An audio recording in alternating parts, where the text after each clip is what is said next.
Quem foi o primeiro Young a conquistar fama internacional e se tornar o mentor de Malcolm e Angus? Como a maior banda pop da Austrália, ajudou a criar um dos sons mais potentes do rock. Por trás da voz rasgada de Bon Scott, havia um coração suicida. E por que a sua morte ainda levanta perguntas mais de 40 anos depois? Há quem jure que o espírito de Bon vive no disco Back in Black e que algumas letras escondem suas últimas palavras. Hoje nós vamos cruzar o maior inverno da Escócia para chegar ao calor abrasador da Austrália e te contar como um bando de imigrantes briguentos botou fogo no planeta inteiro. Isso é AC/DC.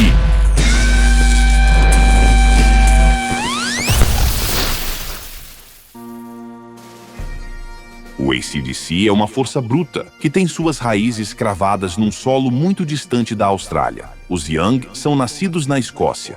O casal Margaret e William Young já tinham 6 filhos, 5 garotos e uma garota, com o mesmo nome da mãe, Margaret, que garantia a presença do rock and roll dentro de casa, com sua coleção de LPs dos anos 50, como Fats Domino, Little Richard e Chuck Berry, antes do nascimento de Malcolm, em 1953, e Angus, em 1955.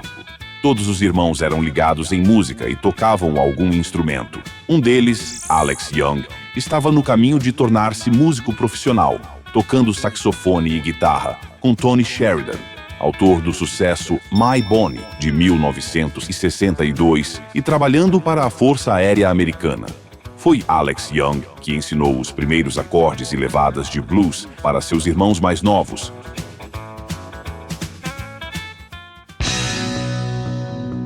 A família Young vivia num bairro de Glasgow, um conjunto habitacional chamado Cranhill, que segundo eles era um lugar sombrio e repleto de pobreza, desemprego e privações. Cranhill não era para os fracos, e desde cedo os irmãos Young aprenderam a se impor através da força. Apesar de serem de estatura baixa, ninguém ousava provocar um deles se quisesse conservar todos os dentes dentro da boca.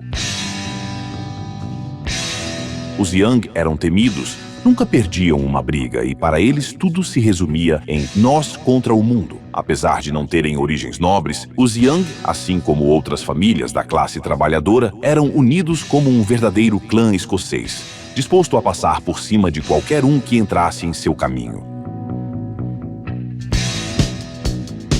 1963 foi o ano do grande congelamento em Glasgow, com neve chegando à porta e gelo fazendo os canos explodirem, o que levou muitas famílias a aderirem a um programa de imigração do governo australiano, a chamada Viagem de 10 Libras, na qual os adultos pagavam 10 libras pela passagem e as crianças iam gratuitamente.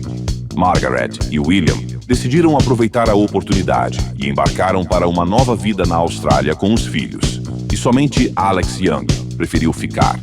Tempos depois, em Londres, ele acabou fundando a banda Grapefruit, no fim dos anos 60, que teve ligação com os Beatles. John Lennon e Paul McCartney chegaram a apadrinhar o grupo. Alex Young ficou muito conhecido como compositor e produtor. Angus tinha 8 anos e Malcolm 9, quando os Young chegaram ao aeroporto de Sydney e de lá foram levados para um acampamento em Villawood, que acolhia os imigrantes antes de conseguirem uma residência digna. Ironicamente, assim que chegaram, choveu por 6 semanas seguidas, e eles brincavam dizendo que tinham levado o clima de Glasgow com eles. George Young, com quase 18 anos, conheceu 2 imigrantes holandeses que também tocavam. Como seus nomes eram quase impronunciáveis, os 2 adotaram nomes mais ingleses. Tornaram-se Dick Diamond e Harry Vanda. Logo, os 3 passaram a se encontrar para tocarem violão na estação de trem. Não demorou muito para encontrarem outro imigrante, um inglês chamado Stevie Wright, que passou a cantar com eles. Logo descolaram um baterista, outro inglês das 10 libras, um cara chamado Gordon Snowy Fleet. E assim nasceu uma das maiores bandas da Austrália, o The Easy Beats. Bah, Du, mas esta história não é sobre os Easy Beats. Ok, Angus, eu sei, mas o Easy Beats tem um papel crucial na história de vocês. todo mundo sabe que muito antes do AC/DC sonhar em existir, o seu irmão, George Young, alcançou o topo das paradas de sucesso na Austrália, em maio de 1965, com uma composição dele e do vocalista Stevie Wright, chamada She's So Fine. Depois de assinarem com uma das mais antigas e poderosas empresas do ramo musical da Austrália, a J. Albert & Son, que, graças ao pioneirismo de seu dono, o produtor Ted Albert, havia decidido apostar em novas bandas locais. A música simplesmente explodiu, desbancando os Beatles do topo das paradas, o que transformou o The Easy Beats em um orgulho nacional, fazendo a mídia local citá-los como Wright e Young, os Lennon e McCartney australianos, mesmo não tendo nenhum australiano de berço na banda. Nesta época, os Young já estavam morando em uma casa própria em Burwood. Malcolm e Angus não tinham a menor ideia da mudança de vida do irmão, até que um dia chegaram em casa após a escola e tomaram um susto quando viram a polícia tentando retirar dezenas de garotas de seu portão. Uma revista havia publicado o endereço de George e as fãs correram para lá. As garotas estavam loucas para vê-lo e, quem sabe, arrancar algum pedaço do ídolo. Bem, acho que já deu para ter uma ideia do que realmente motivou os Young mais novos a encarar a música com mais seriedade, não? Principalmente Malcolm, que já estava na puberdade e viu na música um caminho muito eficiente para se aproximar das garotas. E Angus? Bem, Angus sempre foi o maluco, o Young que sempre topava qualquer zoeira.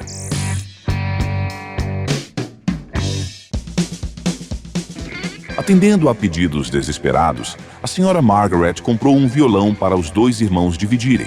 E logo o instrumento se tornou motivo de disputas selvagens. Tamanha era a vontade de Malcolm e Angus de aprenderem tudo o que ouviam nos LPs que recebiam de George Young. Eles foram se alimentando de ideias avançadas sobre música e conhecendo artistas que eram praticamente desconhecidos na Austrália.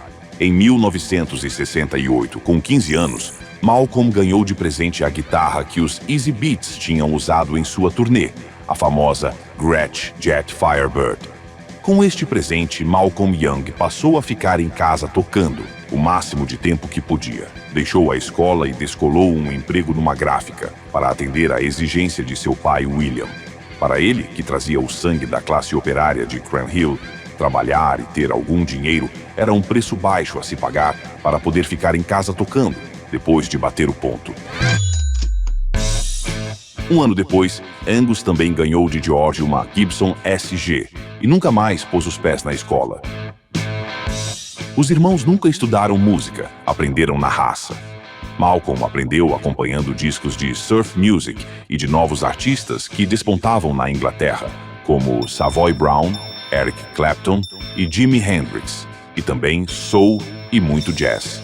O que muita gente não sabe é que Malcolm adorava jazz, e durante muitos finais de semana ele se trancava no quarto tocando jazz, do meio-dia às 6 da tarde. Angus já preferia o som mais duro de bandas como Deep Purple, Cactus, Mountain e Argent, além de caras como Muddy Waters e Buddy Guy. Os irmãos não costumavam tocar juntos, mas quando George estava em casa, ele se reunia com os irmãos mais novos para tocar. George era o maior incentivador dos garotos.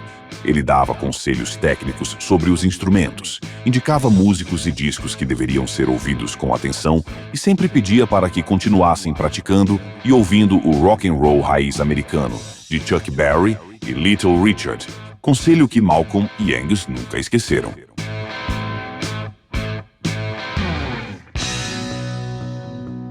Era 1971 quando Malcolm decidiu subir ao palco. Ele já tinha muito conhecimento e entrou numa banda chamada Beelzebub Blues e era o guitarrista solo. Rapidamente ele ficou conhecido como o ótimo guitarrista baixinho na cena musical local. Apesar de ter a aparência de um garoto de 12 anos, quando o assunto era música, Malcolm tinha a coragem de um condenado e a firmeza de um juiz. Logo ele foi convocado para outra banda, a Velvet Underground. Não era o Velvet Underground de Nova York, com Lou Reed e Nico. Era uma banda de Newcastle, com o mesmo nome e uma ótima reputação. Pouco tempo depois, Angus também montou a sua primeira banda, que se chamava Kentucky, e que, segundo ele, foi batizada em homenagem ao primeiro KFC inaugurado em Sydney, e que rapidamente tornou-se um vício para ele. Tanto Malcolm como Angus sabiam exatamente o que queriam: dominar o mundo. E eles brigavam feio com qualquer membro de suas bandas que não estivesse nesta missão, ou que não seguisse os seus instintos selvagens do verdadeiro rock and roll.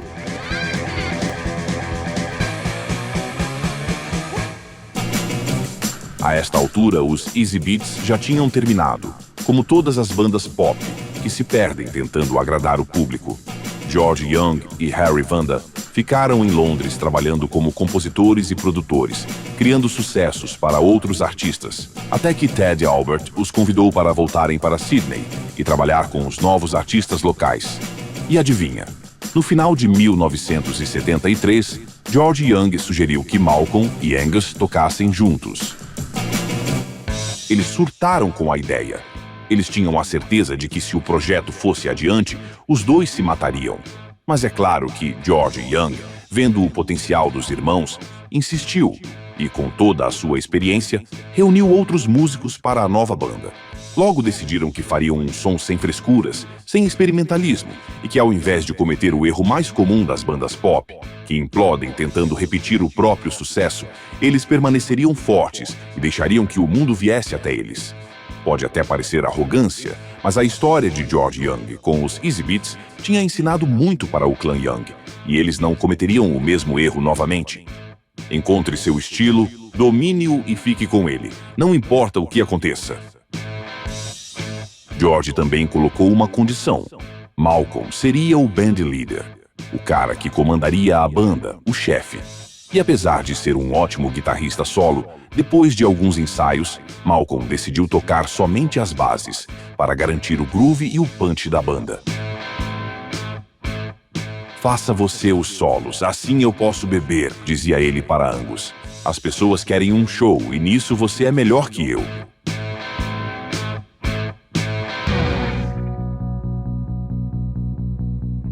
O primeiro show foi marcado para dezembro de 1973, e você deve estar se perguntando por que diabos até agora eu não citei os nomes dos outros integrantes, não é?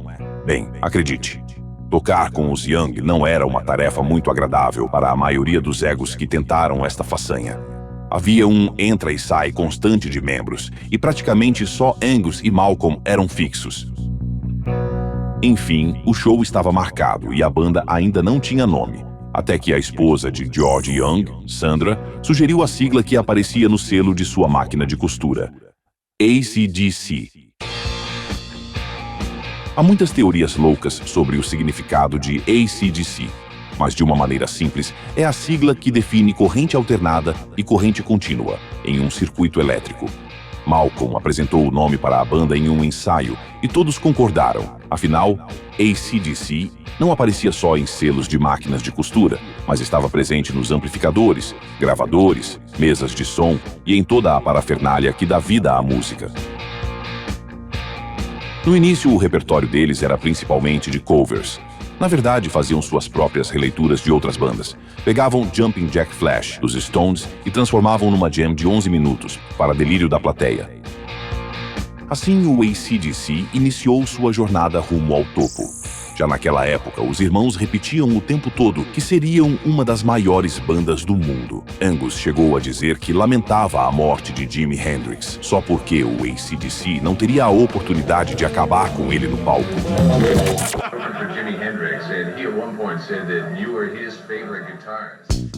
Devidamente batizado, o AC/DC fez seu primeiro show no The Last Picture Show, e logo depois tocaram no Checkers, o principal clube de rock de Sydney na época. E é claro que eles arrebentaram. De olho nos irmãos, George Young levou a banda para gravar suas primeiras músicas autorais. Além dos Young, a gravação contou com o vocalista Dave Evans, o baixista Larry Van Crete e o baterista Colin Burgess.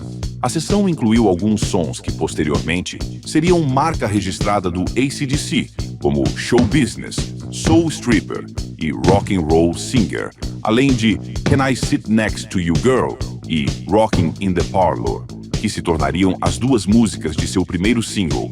Mas, neste momento, eles nem sabiam disso e só pensavam no convite para participar de um grande festival que aconteceria no Victoria Park no ano seguinte.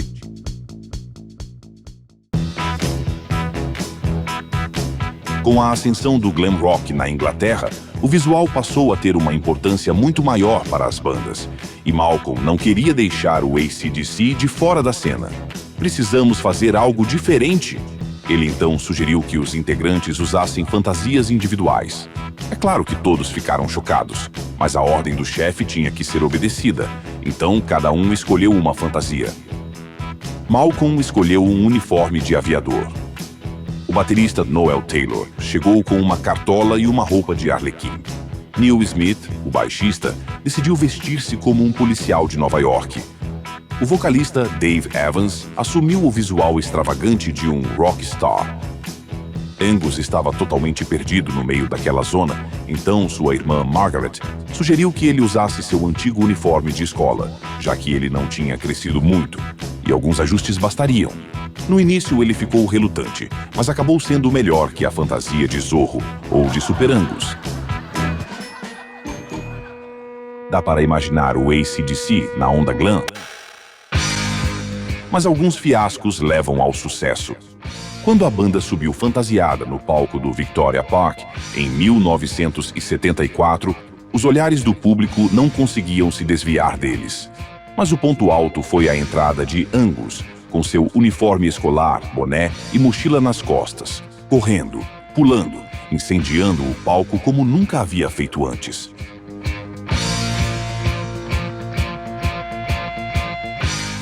Como se estivesse escondido atrás de uma máscara, Angus Young surgiu em toda a sua fúria e mandou a timidez para o fundo da sala, onde só os perdedores se contentam em ficar. Ele realmente dominou o palco e ligou a chave do AC/DC no 220, aliás, 440. O show no Victoria Park marcou uma virada para o AC/DC, mas as demissões continuaram a acontecer. Saem o baterista Noel Taylor e o baixista Neil Smith para a entrada de Peter Clack na bateria e Rob Bailey no baixo.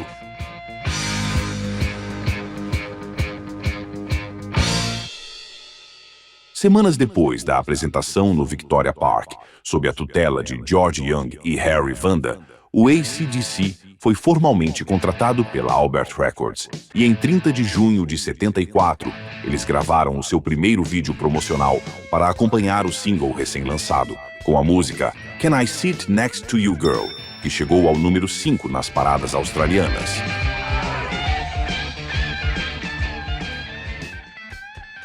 Em agosto de 1974, eles foram contratados para a sua primeira turnê, abrindo os shows de Lou Reed em sua tour australiana. Segundo Angus, o cantor americano estava tão mal que precisava de ajuda para entrar no palco e até para tomar café da manhã no hotel.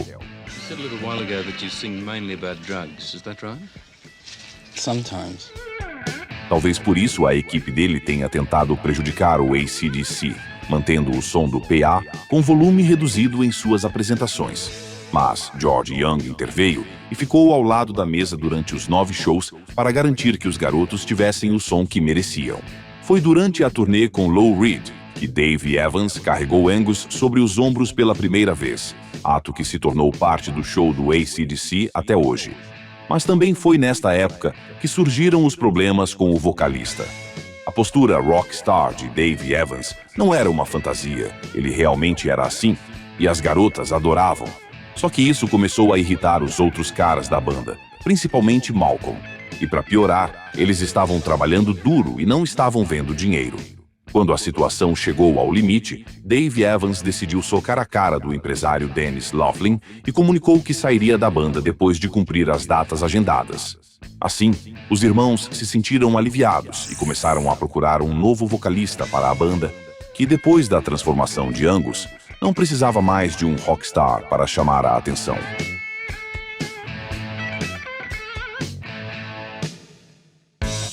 Em Em 1974, a gravadora do visionário Ted Albert era responsável pelos maiores sucessos da música na Austrália, que em sua grande maioria eram assinadas por Vanda e Young, composições e produções de George Young e Harry Vanda para outros artistas. Desta maneira, George tinha acesso a muitos vocalistas que poderiam ocupar a vaga de Dave Evans no AC/DC. O primeiro nome da lista era Stevie Wright, que após o término dos Easy Beats, estava no auge novamente, em carreira solo, e colhendo os louros de Ivy, uma música de 11 minutos, que até hoje é considerada uma joia da música australiana, composta e produzida por Vanda e Young. Mas Stevie preferiu seguir com sua carreira solo. Outro nome cotado foi o de John Paul Young, que, apesar do nome, não tinha nenhum parentesco com o clã Young. Porém, os irmãos achavam que ele tinha uma aparência muito doce para o AC/DC, e eles estavam certos, além de que o seu estilo vocal era mais adequado para baladas, como Love is in the Air, outra composição de Vanda e Young que transformou John Paul Young em sucesso mundial e segue sendo regravada, ressurgindo sempre em novas versões de estúdio, em performances ao vivo, comerciais, filmes e trilhas de novela.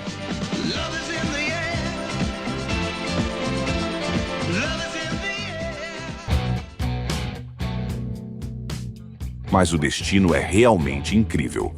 Um dos últimos shows da agenda do AC/DC com Dave Evans aconteceu na cidade de Adelaide, onde a produtora Jovan, de propriedade do casal Helen e Vince Lovegrove, ficou responsável por assessorar a banda durante a sua estada local. Como de costume, eles convidaram os músicos para darem uma volta de carro para conhecer a cidade. E, como estavam ocupados com a organização dos shows, pediram para que um amigo os levasse para o passeio, um cara chamado Bon. Não demorou muito para que os caras da banda começassem a se divertir com Bon. Mal entraram no carro, ele já lhes passou uma garrafa de Jack Daniels e disse que também podia enrolar uns baseados enquanto dirigia. Bon não estava em seus melhores dias, mas estar perto de uma banda emergente que procurava por um vocalista era estar no lugar certo, na hora certa. Ele também era um imigrante escocês, mas, diferente dos Young, o seu clã, os Scott, já tinham conhecido dias de glória em seu país e eram donos de uma padaria em Kirriemuir.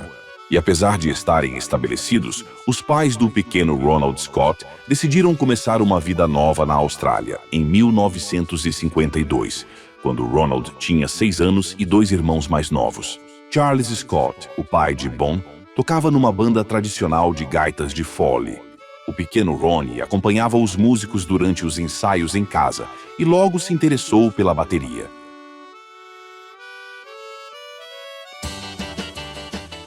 Bon foi um garoto exemplar até os 15 anos, quando começou a se interessar pela onda rock and roll que varria o planeta, não só com a música, mas também com o cinema exaltando símbolos de rebeldia, como James Dean, no clássico Juventude Transviada.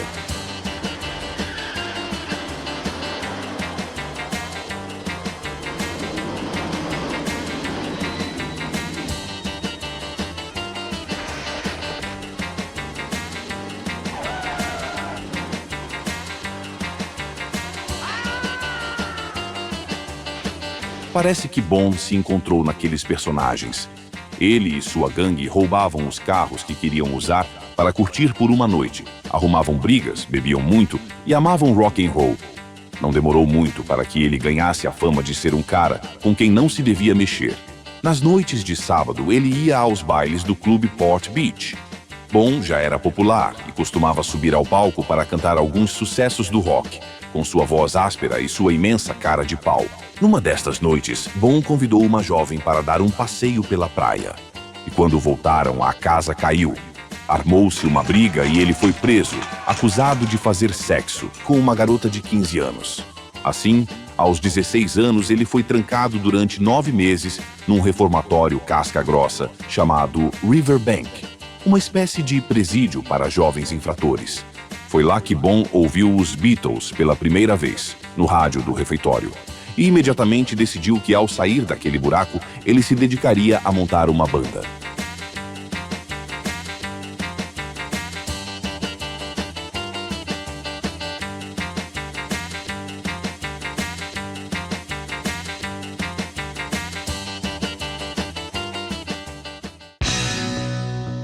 A primeira banda de Bon Scott foi a Spectors, batizados em homenagem ao produtor Phil Spector.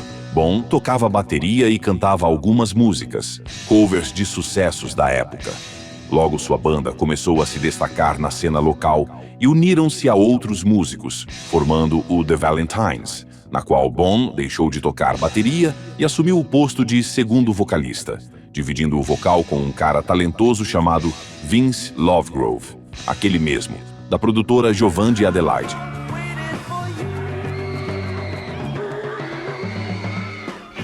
Rapidamente, os Valentines dominaram os palcos de Fremantle. Em março de 69, os Valentines conseguiram um sucesso nacional com uma música da dupla de compositores mais famosa da Austrália, Vanda e Young, My Old Man's a Groovy Old Man. Assim, George Young e Bon Scott se conheceram, muito antes do AC/DC sonhar em existir. Quando tudo parecia ir bem para os Valentines, eles foram presos por porte de cannabis e a banda terminou. Logo depois, Bon se juntou a uma banda hippie chamada Fraternity, assumindo o vocal principal e tocando flauta.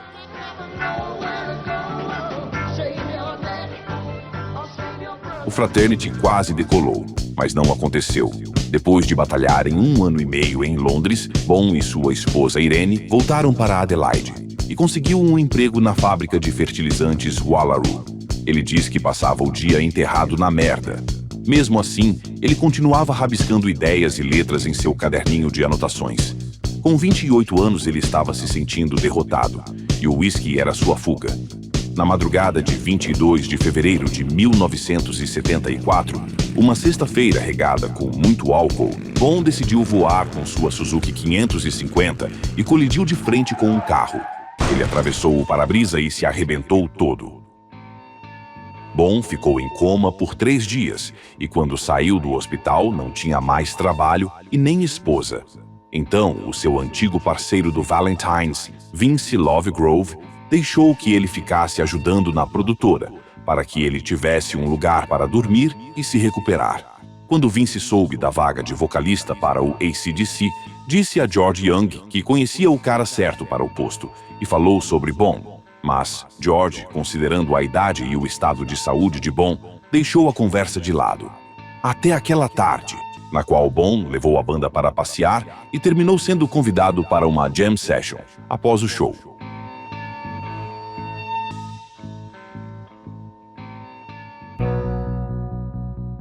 A jam session varou a noite, e ao amanhecer, em meio a dezenas de garrafas vazias e cinzeiros cheios, Malcolm e Angus convidaram Bon para cantar no AC/DC. Bon se fez de difícil, dizendo que ia pensar, e pediu uma carona de volta para o sofá de Vince Lovegrove. Mas a verdade é que ele estava eufórico, como um kamikaze que acabara de fazer contato visual com seu alvo. Sem munição, sem combustível, sem nenhuma alternativa, exceto mergulhar de cabeça em sua última chance de morrer com glória. Por outro lado, aquele convite também o deixou paralisado, congelado de medo. E o destino teve que tomar a frente mais uma vez. Dias depois, o AC/DC retornou para mais 2 shows em Adelaide. E na segunda noite, Dave Evans não apareceu. Bon, que já estava bebendo com a banda desde a noite anterior, foi intimado a subir no palco e cantar. E desta vez, ele mergulhou de cabeça na oportunidade e o AC/DC incendiou a noite na Countdown Disco. E após o show, a festa continuou no hotel até amanhecer. Logo depois, Malcolm demitiu Dave Evans formalmente e mandou Bon cortar o cabelo e se livrar daquele macacão ridículo, para apagar qualquer traço do velho hippie que ainda escondia a verdadeira essência explosiva e incontrolável de Bon Scott.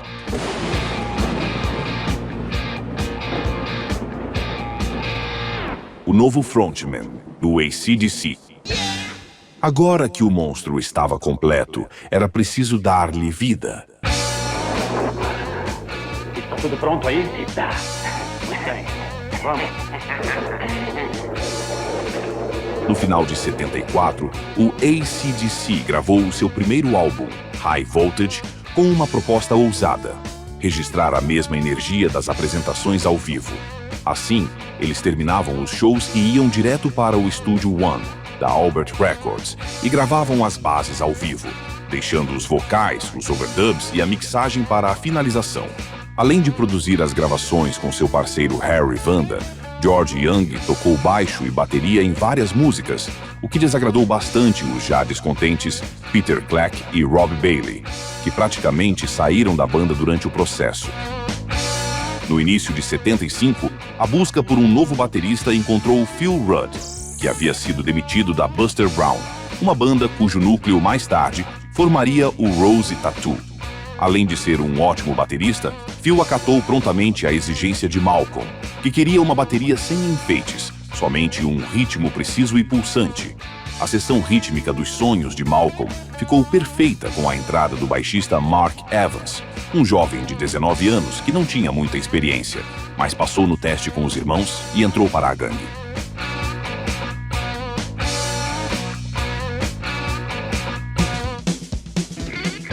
A estreia oficial da nova formação aconteceu no programa de TV Countdown, uma espécie de Top of the Pops australiano, no início das transmissões coloridas. Eles apresentaram a música de abertura do álbum High Voltage, a acelerada Baby Please Don't Go, com Bon Scott vestido de garota colegial.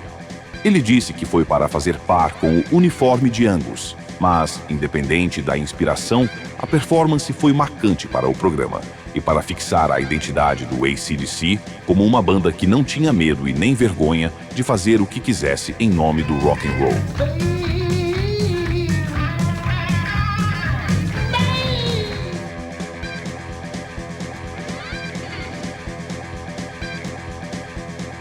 A partir deste momento, o AC/DC alcançou o público jovem de toda a Austrália.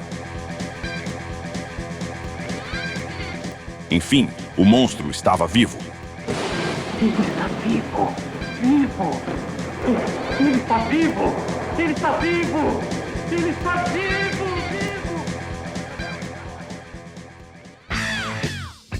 Como conquistar o mundo não é uma tarefa muito fácil, o AC/DC continuou trabalhando duro, alternando shows e gravações num ritmo alucinante. A química entre os integrantes era perfeita e a criatividade crescente. Em dezembro de 1975, eles lançaram TNT, que rapidamente se tornou número 1 na Austrália, com uma faixa icônica, que nasceu de uma anotação de Bon Scott em seu caderninho de rimas e ideias. Só uma frase que aguardava uma letra. It's a long way to the top if you wanna rock and roll. O AC/DC estava indo muito bem na Austrália, mas precisavam pilhar e saquear outras terras. Assim, fecharam um acordo com a Atlantic Records, que em 1976 lançou na Grã-Bretanha uma compilação chamada High Voltage, com músicas dos 2 discos anteriores. Em setembro de 76, eles lançam Dirty Deeds Done Dirt Cheap, com uma novidade, a balada Ride On, com mais uma letra autobiográfica de Bon Scott, porém mais puxada para um blues. Este foi o ano que o AC/DC invadiu e pilhou a Grã-Bretanha, com o apoio da Atlantic, que novamente compilou o disco de forma diferente para ser lançado fora da Austrália, com a troca de 2 músicas e da capa original, por uma criada pela agência Hipgnosis, famosa pelas capas do Pink Floyd e outros.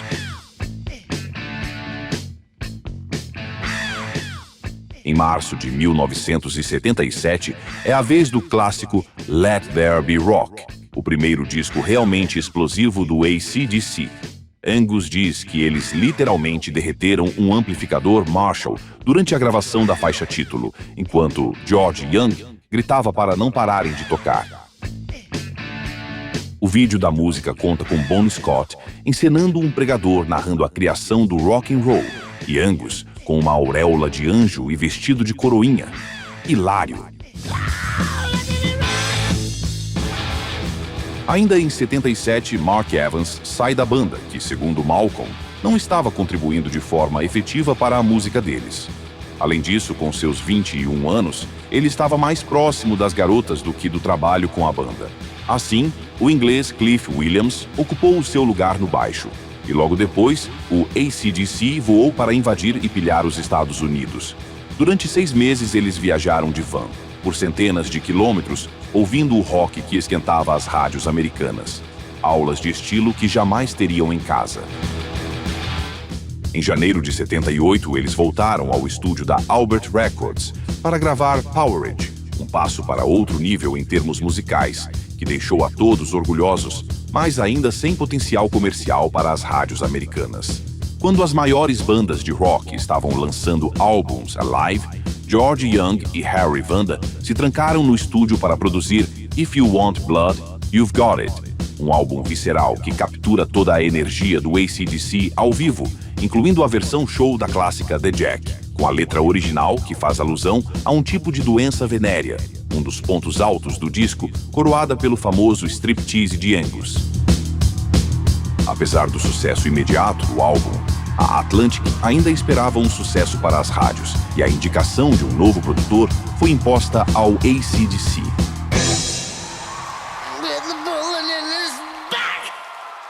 No mundo dos Young, o sangue é o elemento mais precioso, e é claro que George, Malcolm e Angus não gostaram nada da ideia.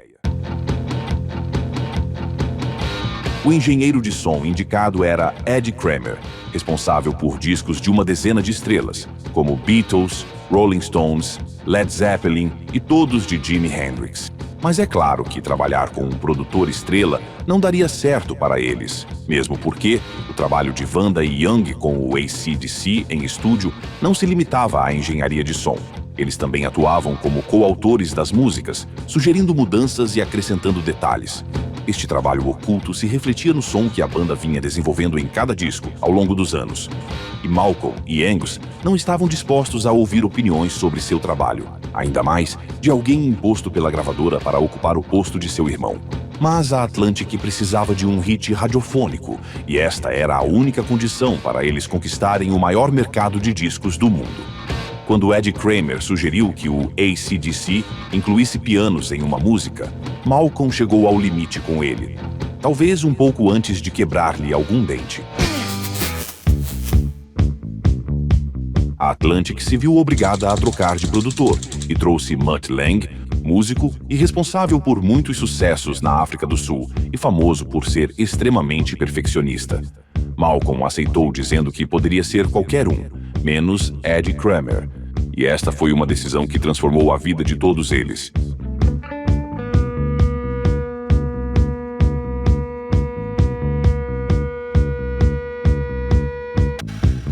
Assim nasceu Highway to Hell. O título veio de uma frase de Angus, que costumava brincar durante a turnê americana, dizendo que estavam numa estrada para o inferno. A sonoridade do disco é impecável.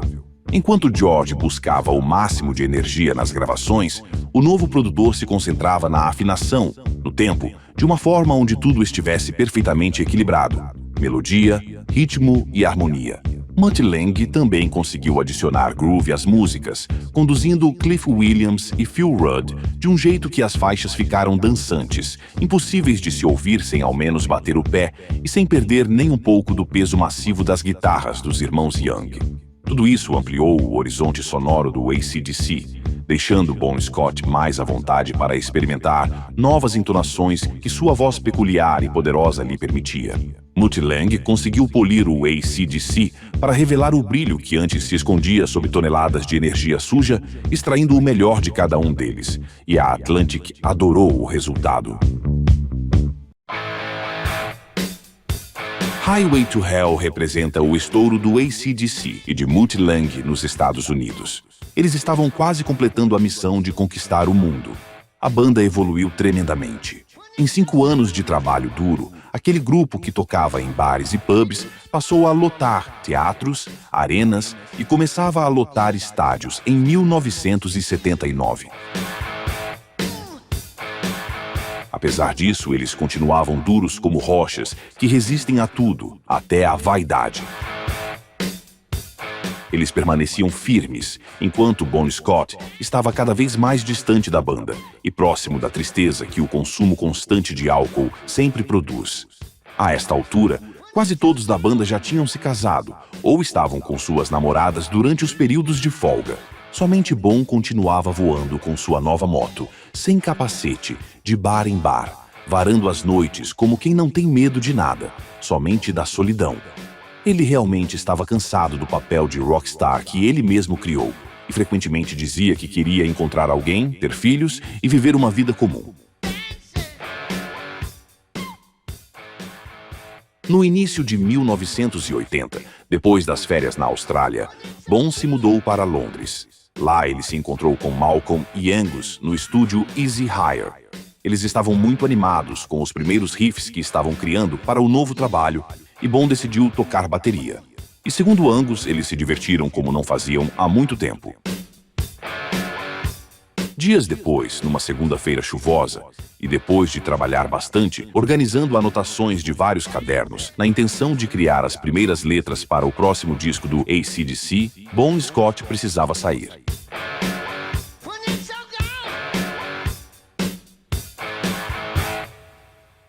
Naquela noite, ele foi ao Music Machine. Era apenas mais uma noite etílica de Bon Scott, cercado pela fauna noturna e por todo tipo de excessos que a cena oferecia. Bon estava tomando uísque como água, e sabe-se lá mais o quê. Enfim, por volta das 5 da manhã, ele pegou uma carona para casa com um amigo, Alistair Kinnear. Kinnear diz que Bon apagou assim que entrou no carro, mas como este tipo de coisa era normal na cena rocker, ele dirigiu até o apartamento de Bon. Na época, Bon morava com a namorada Anna, mas ela não estava no apartamento. Então, Kinnear dirigiu até sua casa, estacionou o carro em frente e tentou inutilmente acordar Bon novamente. Ele diz que também tentou carregá-lo para dentro, mas, devido ao seu estado igualmente deplorável, não conseguiu e decidiu deixá-lo dormindo no carro. Era uma madrugada fria de inverno. Kinnear pegou um cobertor e cobriu Bon, fechou o carro e subiu para dormir. Quando Kinnear acordou de seu semicoma alcoólico, já eram 7 horas da noite. Ele foi ao carro e Bon ainda estava ali, deitado na mesma posição que tinha sido deixado 14 horas antes. Não havia nenhum sinal de vômito e Bon estava gelado. Kinnear entrou no carro transtornado e correu para o hospital. Bon Scott foi declarado morto ao chegar.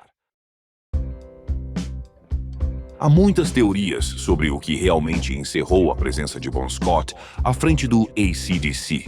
O laudo oficial indicou morte acidental, atribuída à intoxicação alcoólica aguda. No entanto, não foram registrados sinais claros como asfixia pelo vômito, hipotermia, falência cardíaca ou derrame, consequências comuns em casos de envenenamento alcoólico. Também circularam rumores de que Bon teria misturado heroína com álcool naquela noite, mas nunca foi feito um exame toxicológico complementar que pudesse confirmar ou descartar essa hipótese. Chegou-se até a especular que Bon teria sido silenciado a pedido dos chefões da Atlantic Records, incomodados com sua postura e estilo vocal. Mas essa parece a mais improvável das teorias, pois o AC/DC crescia a cada disco, e tanto a voz e o carisma de Bon, quanto sua habilidade em criar letras cheias de duplo sentido, eram fundamentais para esse sucesso. E enquanto o mundo especulava sobre causas e versões, a realidade foi mais cruel. Os Young, os outros membros da banda e toda a equipe da Albert Records choravam a morte de alguém que jamais seria substituível. Para eles, Bon não era apenas voz ou presença de palco. Bon era sangue, suor, riso e coração. Parte da família. Um membro do clã. No dia seguinte da morte de Bon, o apartamento onde ele vivia em Londres foi discretamente visitado. 2 homens ligados à Atlantic foram até lá sob o pretexto de separar roupas para o funeral. A camiseta branca que ele tanto amava, um jeans surrado e seu cinto. Mas, junto desses itens pessoais, desapareceram também seus cadernos de anotações, cheios de ideias para futuras letras. Oficialmente, nada foi comentado. Nos bastidores, porém, essa limpeza repentina soa como uma daquelas operações secretas que grandes corporações executam para proteger seus interesses, apagando pistas, guardando segredos e deixando para trás apenas perguntas sem respostas.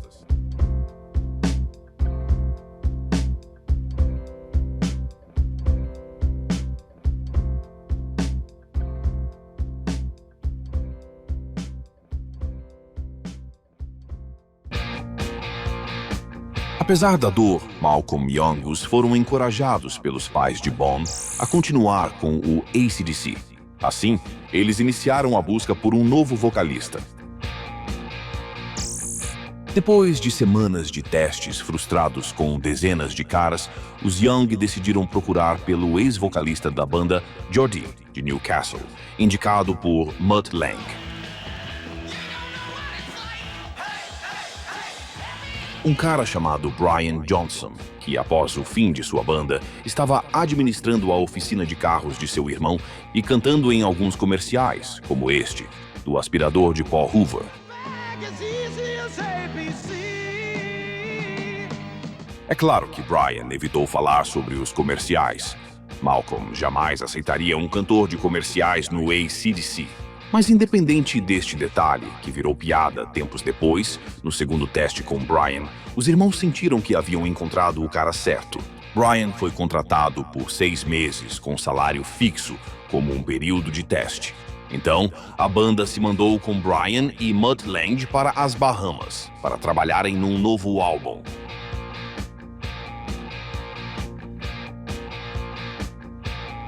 Em 25 de julho de 1980, exatamente um ano após Highway to Hell, o novo disco do AC/DC foi lançado no mundo todo.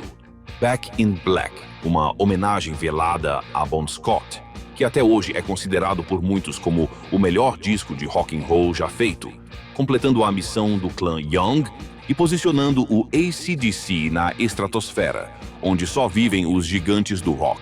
E o resto é história.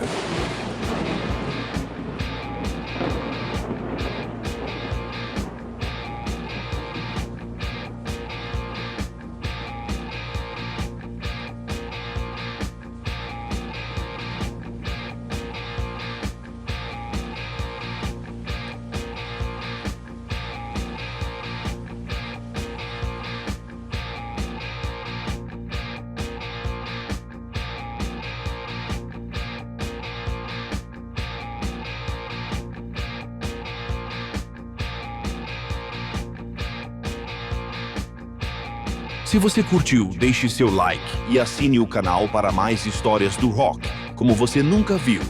Até a próxima! Bugado.